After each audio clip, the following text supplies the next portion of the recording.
how to go from $0 invested to $100,000 invested in as little as 5 years. The first thing you're going to do is you're going to open an account with Fidelity, because with Fidelity you can start investing for as little as $1.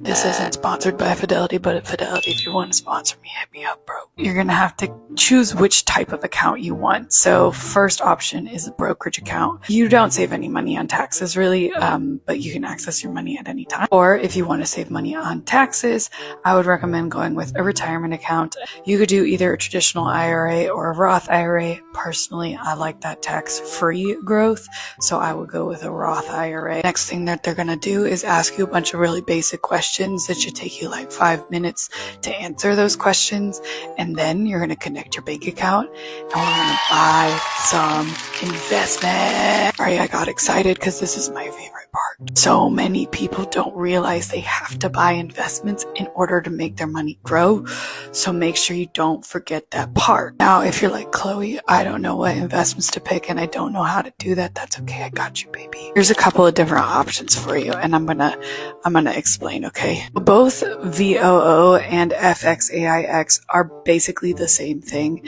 They're both S&P 500 index funds. You can see right here that there are 500 different stocks inside of them. This is just FXAIX, but like I said, they're basically the same thing. This is going to be a little more tech heavy and less diversified because you only have 500 different stocks inside of them, but a little bit more aggressive, and historically it's done a little bit better than the other options I just mentioned. Other two options that I showed you are FSKAX or VTI. Again, they're both basically the same thing. One's made by Vanguard, one's made by Fidelity, and they're going to contain 3,800 different stocks inside of them because they have a representative sampling of all the stocks in the US inside of them. So a little less aggressive, a little more diversified. So you could go for either one. Whichever one you pick, you can click transact, then trade. Then you'll click buy or buy recurring.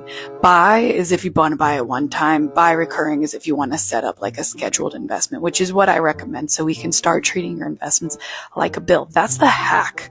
That's the hack on how people actually achieve their financial goals. So, and then it will take you to a pretty self-explanatory screen here where you select the account that you're trading in, put how much you want to do, and boom, bang, bam, boom. If you're trying to get from $0 invested to $100K invested in 5 years, you're going to have to invest about $750 a month. If you do that and you're able to get an 8% average annual return over the next 5 years, you should have $100K. I know this stuff gets really overwhelming and confusing, so if you would like some help, you can comment training to come to my free class. Okay, good job.